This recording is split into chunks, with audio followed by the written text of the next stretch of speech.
Pabor po mga city mayor sa desisyon ng Pangulong Bongbong Marcos Jr. na ibalik po ang patakaran kung saan kailangan na munang tanggapin ng kada LGU ang mga nakukumpletong flood control projects.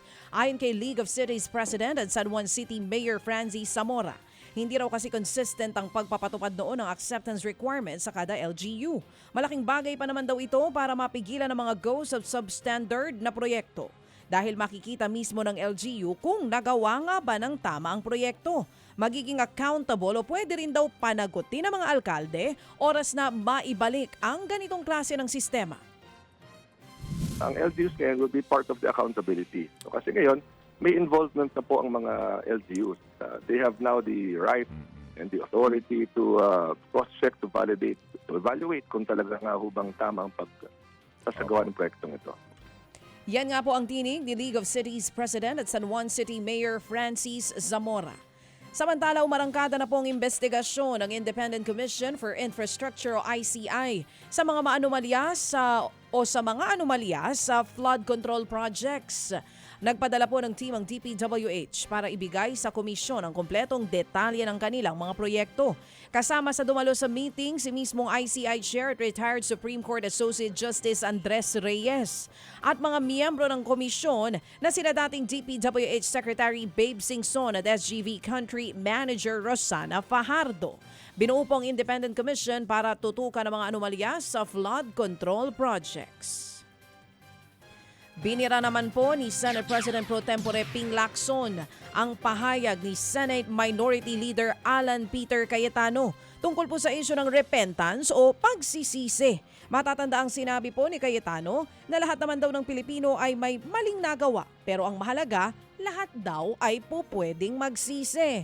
Pero ang buwelta ni Lacson, walang katuturan ng pagsisisi sa anumang kasalanan kung hindi naman itatama ang mga maling gawi. Sa katunayan, marami raw siyang kilalang opisyal na nagnanakaw ng pera, saka magsisisi pero uulitin pa rin naman ang pagnanakaw. Opo, totoo po ito. Sinisisi naman ni Cayetano ang media, kasalanan natin, sa tinamong mga batikos sa kanyang sinabi.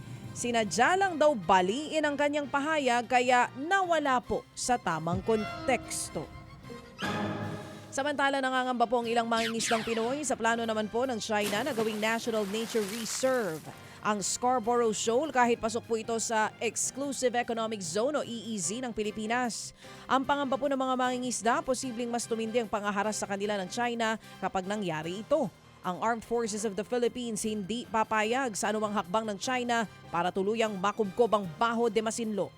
Kahit si mismong US Secretary of State Marco Rubio, umalma rin sa plano ng China. Ang giit po ng Chinese Foreign Ministry, matagal nang sakop ng China ang naturang isla at karapatan nilang magtatag ng nature reserve. Kinumpirma naman po ni DPWH Secretary Vince Dizon na hahabulin na rin nila ang iba pang posibleng tinatagong mga asset ng ilang kasalukuyan na dating opisyalis ng DPWH at maging mga contractor na sangkot pa rin sa anomalya sa flood control projects. Sa panayam po ng programang ito kanina lamang, sinabi po ni Dizon na sumulat po siya sa 4 na ahensya ng gobyerno para maipalista ang mga nakapangalang assets sa 26 na individual na kanila pong iniimbestigahan. Kabilang sa sinulatan ni Dizon ang Land Registration Authority o LRA, CAAP, Marina at LTO para alamin kung ano-anong mga asset katulad ng mga lupa, eroplano, yate at sasakyan ang pagmamay-ari ng mga ito. Oras na makakuha ng listahan, isusumiti raw ni Dizon ang mga ito sa Independent Commission para maisama na sa investigasyon. Lahat po ng ma-involve dito, hahabulin natin. Sabi naman po ng AMLAC, pagka nakita na nila yung mga accounts at may makikita silang mga basehan, magpapile din po sila ng mga civil forfeiture case. Ito po ang paraan at makuha natin ang mga properties ng lahat ng involved. Yan nga po ang tinig ni DPWH Secretary Vince Dizon. Mga kapatid, brothers and sisters, saan ka pa? Dito na tayo sa totoo. Dito na tayo sa True FM. Mga kapatid, mag-subscribe and follow po kayo sa social media accounts ng True Network PH. Yan po kami, hanapin nyo lang True Network PH, Facebook, Instagram, YouTube, TikTok, and podcast. mapa Apple or Spotify man yan, mahahanap nyo kami. Lahat ng mga napapanood at napapakinggan nyo po sa programa, nasa social media accounts namin yan. So, paano mga kapatid? See you sa social media!